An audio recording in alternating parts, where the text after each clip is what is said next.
Good afternoon. I'm going to tell you today about how to use a new feature that is on Windows 7. It's called Windows Defender.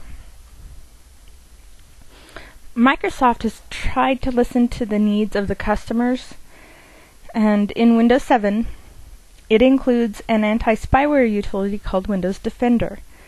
This utility uses signatures to look for known or even potential spyware on your computer.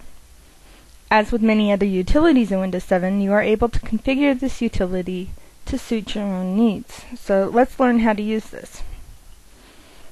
Okay, you're going to come down here, you're going to click Start. In this field you can type Windows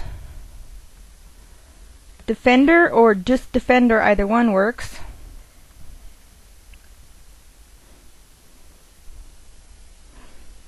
And here is the Defender page. Okay, it has many different areas. This will take you home. This will let you run a scan. This will tell you about the history. And tools is pretty cool. Here's where you can set a bunch of things up. We are going to run down here to options. This allows you to do quite a bit of setup work. We're going to be looking through most of these. Automatic scanning, and it is a good thing to set this up if it isn't already. Do you want it daily, weekly? Just about any type. Be aware, a quick scan is, it's much shorter. Doesn't hit everything. This full scan can take longer, and it can interfere with programs. It says check for updated definitions before you scan, and run a scan only when the system is idle, which is good. Something you want to have. Up here in the daily, you can see that you can say every single day or a certain day of the week, and then a certain time. So this is a lot like setting up your defragmenting or any other default actions. These are the things that you want it to do.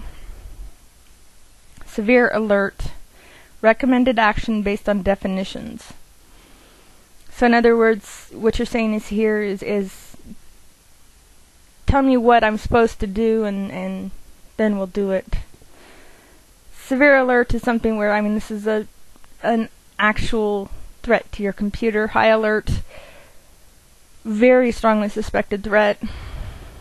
Medium and low, could be, but we don't know. Real-time protection, this one is extremely important. Real-time protection is one of those things where it's like scanning your email files as they come in to see is there something coming in that's bad? Is it attached to a downloaded file or an attachment? It's really important to have these all clicked.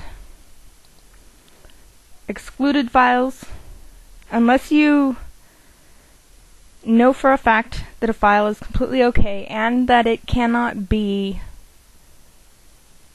hurt by something else coming in, can't get something attached to it.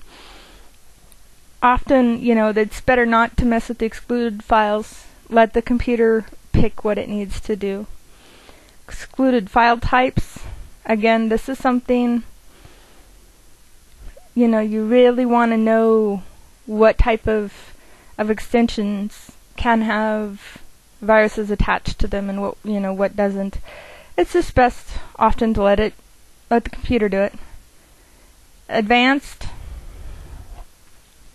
Okay, these are pretty much the basics. You're going to create a restore point, use heuristics, scan removable drives, scan email. You can tell here that these two aren't chosen, and I'm going to choose them. Scan your archive files. Some people don't think that's a very, very important thing to do, but if somehow or another your archive has gotten a virus and you try and put it back on or open up your archive, you're giving yourself a virus or allowing spyware to attach. Administrators use this program. When the setting is on, this program will alert everyone. This is sort of important because what if your administrator is one of those people that you're in a big office setting, and as the engineer, you're not going to have time to get there every day. So if you have it alerting everyone, there's more chance that it'll be found. These are all the different types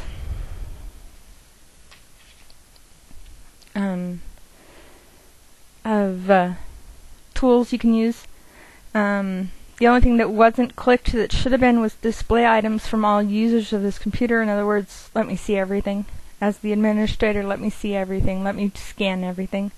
This is important too. So we're going to save it, and it's going to do some thinking, and I'm going to give you a couple of little quick facts. Defender needs to be updated regularly, because if anybody's told you spyware and viruses are created 3,000 or 4,000 a day worldwide, and that's an awful lot of things to be getting. And then there are two types of scan we can do, and you saw the real-time scanning. On-demand scanning is coming up here and scanning it. So you can that's where we set it up so that it would scan the computer. Real-time is that when an email comes in, it gets scanned type of idea. Microsoft Spynet, if you've never heard what that is, Spynet is Microsoft has a spyware community in that if I was to say get a spyware download put on my computer, I can contact these guys, and they can't necessarily help me get it off of my computer, the spyware, but they can identify it and maybe tell me where to go. And again, this is how Microsoft and other companies find out about all these new spyware items, by people sending it in and saying, hey, I've got this, you need to tell people about it. Down here, just a couple of, here's 2 web links, Windows and Microsoft web links, allowed items, and this is that list that we saw in the options setting, where you could say, I don't want these files scanned. Here's a quick way to get to that list. Quarantined items, when they quarantine an item, they it's just like if a person is sick. They're put in a little room by themselves and kept completely separate from everybody. This is done with certain types of viruses and certain types of spyware that to take it off, to delete it, would damage your computer. So this is a little bit about Windows Defender. Hope you learned something. Have a good day.